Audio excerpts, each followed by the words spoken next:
Ji, thank you for having me here. जी sir, ये सोने चांदी की कीमतों में जो लगातार तेजी बन रही थी, चांदी 4 लाख के पार चला गया था, सोने ने भी नए रिकॉर्ड पे रिकॉर्ड बनाए थे। अब देखा जा रहा है कि वैसे ही गिरावट भी बढ़ती जा रही है। चांदी करीब करीब 2.5 लाख पे आ गया है, सोना भी करीब करीब 1.5 लाख के आसपास आ चुका है। तो ऐसे में अब क्या लग रहा है सर, यहाँ से रेट और नीचे आएगा या ऊपर जाएगा?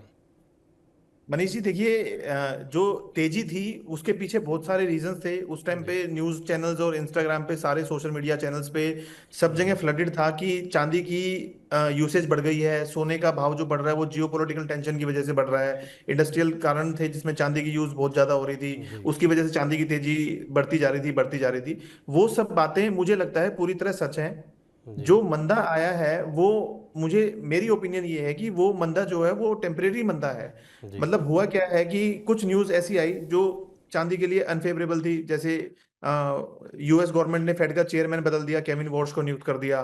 फिर एक न्यूज हमारे पास आती है कि रशिया जो है वो पहले जो रूबल में अपना डॉलर की सेटलमेंट कर रहा था, या फॉरेन जी। एक्सचेंज की जो सेटलमेंट रूबल वगैरह में कर रहा था, उसको वो दोबारा से शायद डॉलर में करने की सोच सकता है। इस जी। तरह की जो पॉजिटिव न्यूज आती हैं जिससे वर्ल्ड में थोड़ी स्टेबिलिटी बढ़ने की उम्मीद बढ़ती है, उन जी। न्यूज से लोगों को थोड़ा सेफ लगना शुरू होता है और वो गोल्ड सिल्वर को छोड़कर इक्विटी की तरफ बढ़ते हैं। उसकी जी। वजह से गोल्ड सिल्वर में मंदा आता है। और दूसरा एक मेन रीजन है प्रॉफिट बुकिंग का। आप जी। देखिए कि सीएमई जो कमोडिटी एक्सचेंज है न्यूयॉर्क हम्म। के, हम्म। और एमसीएक्स इंडिया का जो कमोडिटी एक्सचेंज है, इन जी। दोनों एक्सचेंजेस ने अपने मार्जिन मनी को बहुत ज्यादा बढ़ा दिया। मतलब मार्जिन मनी से मतलब है कि जब कोई भी एक रिटेल इन्वेस्टर कुछ भी जी। ट्रेडिंग करता है तो उसको कुछ मार्जिन मनी डिपॉजिट करनी पड़ती है अपनी मंदा तेजी को सुरक्षित करने के लिए। जी। तो वो मार्जिन मनी लगभग 15 से 20% होती थी, जो सीएमई ने बढ़ाकर एकदम से 70% कर दी।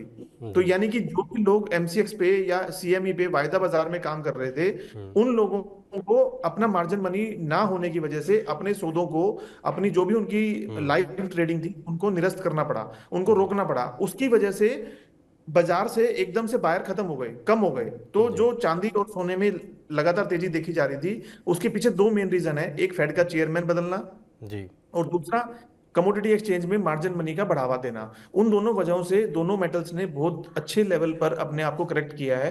बट जी। मुझे अब ये लगता है कि ये लेवल्स ऐसे हैं जहां पे लोगों को थोड़ा सा पेशेंस और दिखाना चाहिए, थोड़ा जी। होल्ड करना चाहिए।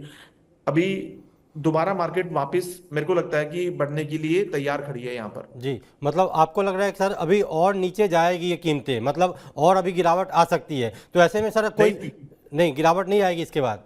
नहीं मनीष जी, मैं कह रहा हूँ कि गिरावट अब आ चुकी है। अब जी। यहाँ से वापस बाजारों को उठना चाहिए, और मुझे लगता है कि धीरे धीरे तेजी का रुख दोबारा ही शुरू होगा।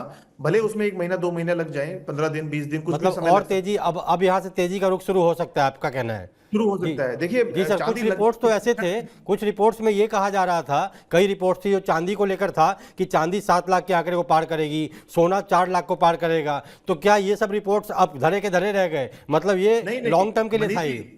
बिल्कुल नहीं। हाँ एग्जैक्टली कोई भी जी। जो धारणा बनती है, जी। क्या चांदी की बैटरी बननी बंद हो गई, क्या सोलर पैनल्स में जी। चांदी लगनी बंद हो गई, क्या जी। अब वो जो इंडस्ट्रियल यूसेज चांदी के चल रहे थे कि हाँ बैटरीज में लग रहा है, सेल्स में लग जी। रहा है, इंडस्ट्रियल यूज बढ़ गया है, it is a very good alternative for new age batteries, वो सब खत्म थोड़ी ना हो गया है। वो तो यूज उसका वैसे ही है। अगर जी। अभी भी हम सिल्वर की कारोबार को अगर हम चाइना में देखेंगे, तो चाइना में जैसे पेपर ट्रेडिंग नहीं होती, वहां पे कॉमेक्स ट्रेडिंग या ये सब ट्रेडिंग्स नहीं होती। तो जी। वहां की ट्रेडिंग में अगर हम बाजार को देखते हैं, तो अभी भी फिजिकल मार्केट जो है वो $100 के आसपास ही चल रही है, जबकि इंडियन मार्केट्स में या कमोडिटीज एक्सचेंजेस में वर्ल्ड में वो $70 के आसपास आ चुकी है। तो जी। ऐसा नहीं है कि फिजिकल सिल्वर जो है वो दोबारा अवेलेबिलिटी उसकी बढ़ गई है, सप्लाई बढ़ गई है, डिमांड कम हो गई है। वो सारे फैक्टर्स एज इट इज वहां के वहां ही है। जी। फिजिकल सिल्वर अभी भी तेज है। जैसे ही बाजार दोबारा स्टेबल होंगे, बाजारों से ये जो कमोडिटी एक्सचेंजेस में मार्जिन मनी बढ़ने से जो उठापटक हुई है, वो जैसे ही स्टेबल होगा, मुझे लगता है बाजार वापस तेजी की तरफ रुख करेगा ही करेगा। जी सर, जैसा कि शादियों का सीज़न भी है, लोग इंतजार कर भी रहे थे कि सोना थोड़ा सस्ता हो जाए तो कम से कम शादियों के सीज़न में ज़्यादा सोना खरीद पाएंगे, तो उनके लिए तो ज़रूर राहत की बात है। लेकिन सर आपको क्या लग रहा है, बिल्कुल कोई फिगर बता पाएंगे कि कहाँ तक कीमतें और नीचे जा सकती हैं, उसके बाद लोगों को खरीदारी करनी चाहिए? सर, मेरी ओपिनियन में this is the best time to buy gold and silver. 1.5 lakh okay. का गोल्ड का स्तर और 2.5 लाख रुपए या 2.25 लाख रुपए पे अभी चांदी ट्रेड कर रही है, लगभग दो जी। लाख 35 हजार सिक्स जी। पे। ये बहुत बहुत लुक्रेटिव, बहुत अच्छे भाव हैं। वॉरेन बफेट हमेशा कहते हैं कि B greedy when everyone is fearful. अभी जी सब लोगों को मंदे में मंदा दिखता है और तेजी में जी तेजी दिखती है। जी अभी हम चांदी में लगभग 4,16,000 4,20,000 के स्तर से दो जी लाख पच्चीस हजार के स्तर पर हैं। जी लगभग 50% से भी ज्यादा की करेक्शन हम देख चुके हैं। जी इस करेक्शन के बाद मुझे लगता है कि ये बहुत अच्छा खरीदारी का मौका है रिटेल इन्वेस्टर्स को, जिनको फिजिकली गोल्ड और सिल्वर में जी अपनी घर की शादी के लिए या इन्वेस्टमेंट के लिए कहीं पे भी सोना चांदी लेना है, तो ये बहुत अच्छा समय है। उनको जरूर यहाँ पे इन्वेस्ट करना चाहिए और एक अच्छे समय के लिए होल्ड करना चाहिए।